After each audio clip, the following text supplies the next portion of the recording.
Olá, sejam muito bem-vindos mais uma vez e vamos continuar com a leitura do livro A Chave Mestra, lição 20. Durante muitos anos, houve uma interminável discussão sobre as origens do mal. Os teólogos nos disseram que Deus é amor e que Deus é onipresente. Se isso é verdade, não há um só lugar onde Deus não esteja. Onde então estão o mal, o diabo e o inferno? Vejamos, Deus é espírito. O espírito é o princípio criativo do universo.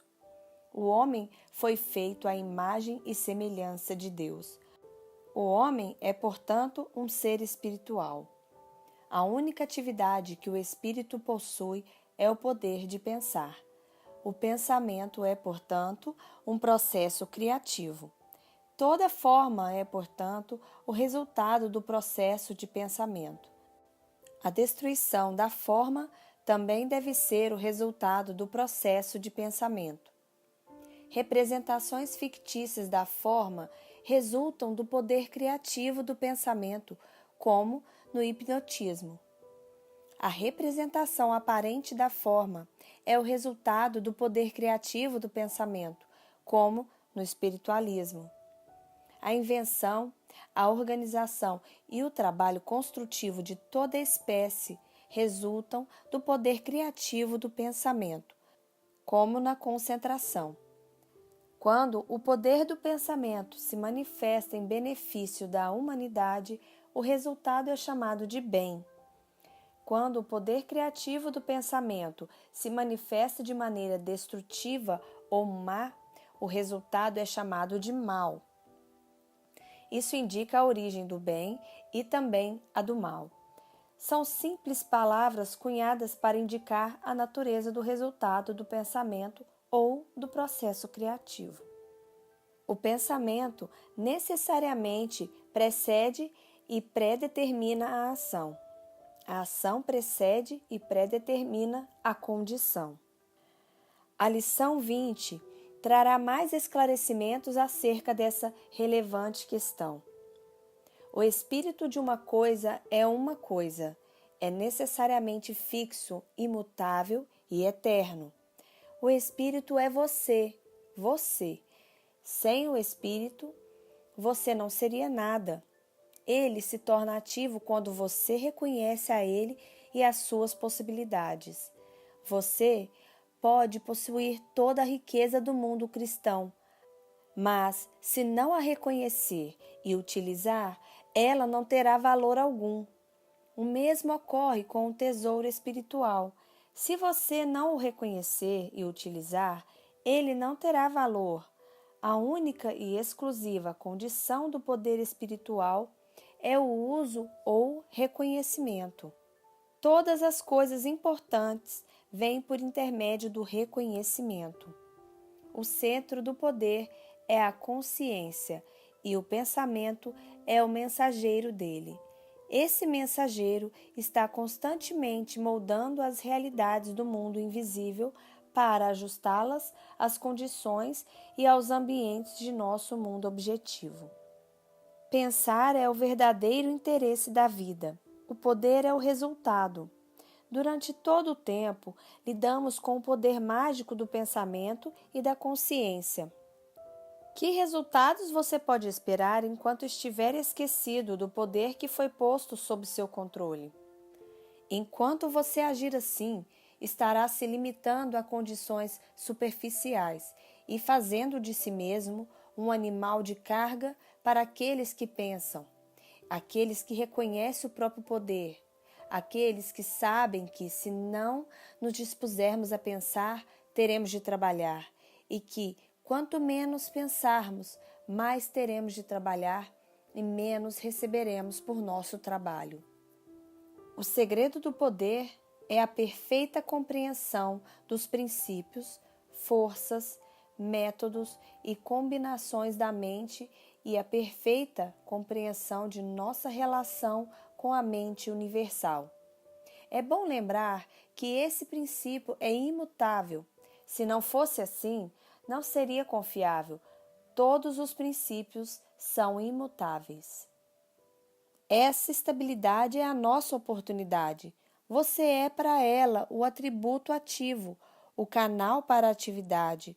O universal só pode agir por intermédio do individual. Você começa a fazer as coisas, a sentir o poder, quando percebe que traz dentro de si a essência do universal, que ela é você. Ela é o combustível que incendeia a imaginação, que acende a tocha da inspiração, que dá vitalidade ao pensamento, que lhe permite se conectar com todas as forças invisíveis do universo. Esse poder lhe permite planejar sem medo e executar magistralmente. Mas a percepção só chega no silêncio.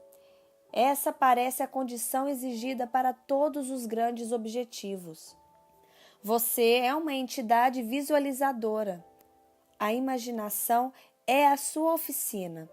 É ali que o seu ideal deve ser visualizado, já que a perfeita compreensão da natureza desse poder é a condição primária para a sua manifestação. Visualize o método completo várias vezes, de modo a poder utilizá-lo quando a ocasião assim o exigir. O teor infinito da sabedoria consiste em seguir o método, e desse modo podemos ter a nosso dispor, a qualquer momento, a inspiração da mente universal onipotente. É possível não conseguir reconhecer esse mundo interior e assim excluí-lo de nossa consciência, mas ele ainda será o elemento básico de toda a existência. E quando aprendermos a reconhecê-lo, não só em nós mesmos, mas em todas as pessoas, acontecimentos, objetos e circunstâncias, encontraremos o reino dos céus que, segundo nos dizem, levamos em nosso interior. Nossos fracassos resultam da operação do mesmo princípio. O princípio é intercambiável, opera com exatidão, não sofre desvios. Se pensarmos em escassez, limitação e discórdia, encontraremos seus frutos a cada passo. Se pensarmos em pobreza, infelicidade ou doença, os mensageiros do pensamento irão levar a mensagem tão prontamente quanto qualquer outro tipo de pensamento, e o resultado será igualmente garantido. Se temermos uma calamidade que se aproxima, poderemos dizer como Jó: as coisas que eu temia vieram ao meu encontro. Se pensarmos com descortesia ou ignorância, atrairemos dessa forma os resultados de nossa ignorância. Quando é entendido e usado corretamente, esse poder do pensamento é o maior recurso já sonhado de economia de tempo. Mas, se ele for mal entendido ou usado de modo impróprio, o resultado será desastroso com toda certeza, como já vimos. Graças à ajuda desse poder, você poderá ter confiança em empreender coisas aparentemente impossíveis, pois ele é o segredo de toda inspiração e de toda genialidade. Inspirar-se significa sair da trilha habitual, sair da rotina, pois resultados extraordinários exigem meios extraordinários. Quando lograrmos reconhecer a unidade de todas as coisas e que está dentro de nós a fonte de todo poder, captaremos a fonte de inspiração. A inspiração é a arte de beber, a arte de autopercepção, a arte de ajustar a mente individual à mente universal, a arte de associar o devido mecanismo à fonte de todo o poder, a arte de diferenciar o que não tem forma, dando-lhe uma forma, a arte de visualizar a perfeição, a arte de perceber a onipresença da onipotência. A compreensão e a apreciação da onipresença do poder infinito, que consequentemente reside no infinitamente pequeno e no infinitamente grande, nos permite absorver a sua essência. A compreensão do fato de que este poder é espírito e logo indivisível nos possibilita apreciar sua presença em todos os pontos ao mesmo tempo. A compreensão, primeiro intelectual e depois emocional, desses fatos nos permitirá beber profundamente do oceano de poder infinito. A compreensão intelectual não será de grande ajuda. As emoções devem ser levadas à ação. O pensamento sem sentimento é frio. A combinação necessária é pensamento e sentimento. A inspiração vem de dentro. O silêncio é necessário. Os sentidos devem ser silenciados, os músculos relaxados, o repouso cultivado. Quando você, desse modo, tiver chegado a possuir o sentido de equilíbrio e poder, estará pronto a receber a informação ou a inspiração, ou a sabedoria, porventura necessária ao desenvolvimento de seus propósitos. Não confunda esses métodos com os do clarividente. Eles nada têm em comum. A inspiração é a arte de receber e representa tudo o que há de melhor na vida. Seu objetivo na vida é entender e comandar essas forças invisíveis, em vez de deixar que elas comandem e governem você. O poder implica serviço, a inspiração implica poder. Entender e aplicar o método da inspiração é se transformar em super-homem. Podemos viver com mais abundância cada vez que respirarmos, se o fizermos conscientemente com tal intenção. O ser é uma condição muito importante no caso presente, já que a intenção governa a atenção, e sem atenção você só poderá garantir os resultados que todos os demais garantem, ou seja, a oferta equivale à procura. Para garantir a oferta maior, deve-se aumentar a procura, e à medida que você aumenta conscientemente a procura, a oferta irá subir e você se verá na posse de uma oferta progressivamente maior de vida, energia e vitalidade. Não é difícil entender a razão disso, porém é mais um dos vitais mistérios da vida que, pelo visto, não foi valorizado. Se você transformá-lo em seu, irá constatar que ele é uma das grandes realidades da vida. Somos informados de que nele vivemos e nos movemos e existimos. Atos 17, 28. E nos dizem que ele é um espírito.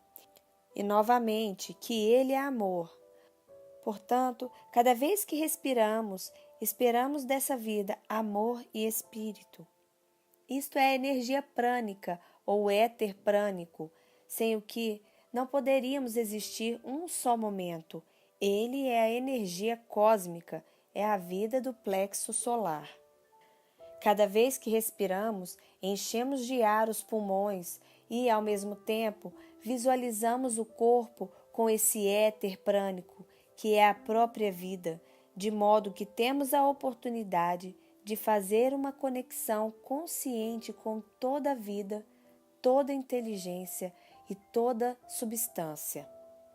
O conhecimento da relação e unidade que você tem com esse princípio que governa o universo e o simples método por meio do qual você pode conscientemente se identificar com ele, lhe oferece a compreensão científica de uma lei por cujo intermédio podemos nos libertar das doenças, das privações ou limitações de qualquer ordem.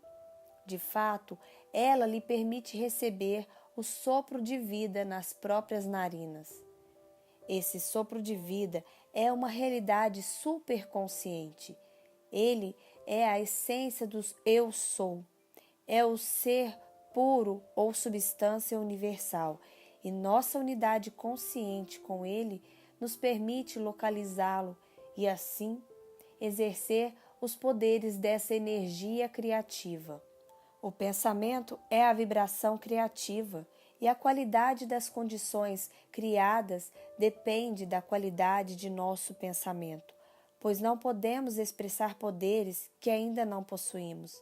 Precisamos ser antes de sermos capazes de fazer, e só podemos fazer na medida em que somos, e assim o que fazemos coincide necessariamente com o que somos, e o que nós somos depende daquilo que pensamos. Cada vez que você pensa, dá início a uma cadeia de causalidade que irá criar uma condição em estrita consonância com a qualidade do pensamento que a originou.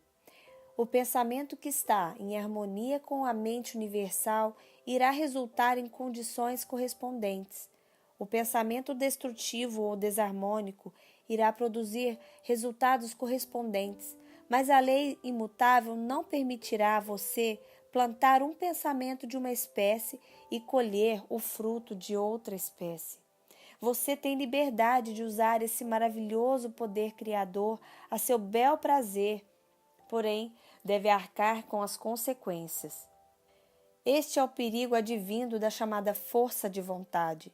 Há os que acreditam, pelo visto, que a força de vontade lhes permitirá coagir essa lei, que eles poderão plantar sementes de uma espécie e, por força de vontade, obrigá-las a dar frutos de outra.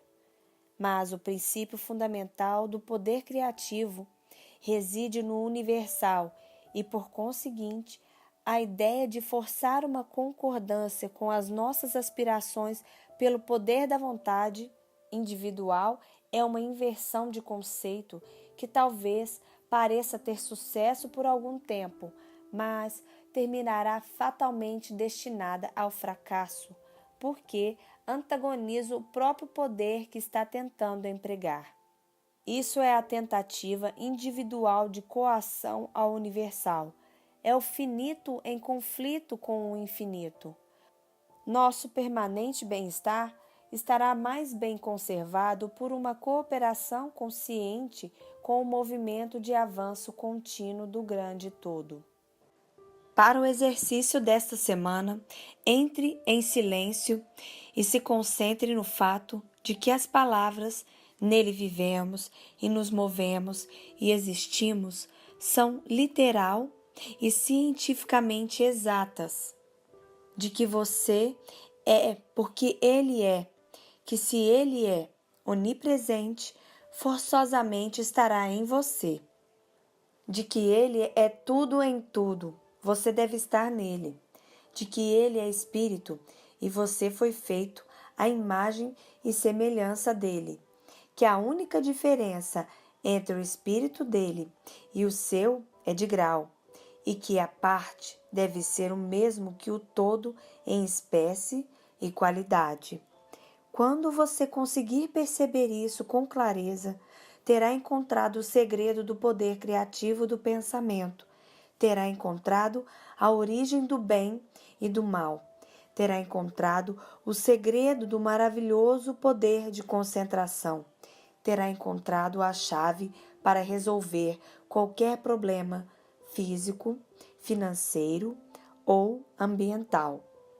E o autor termina a lição com uma frase de Haddock: o poder de pensar de forma sucessiva e profunda e clara é um inimigo confesso e mortal dos equívocos e erros, das superstições, das teorias pouco científicas, das crenças irracionais, do entusiasmo irrestrito e do fanatismo. Fim da lição 20. Muito obrigada a todos, eu espero que vocês tenham gostado e até a semana que vem com a lição 21.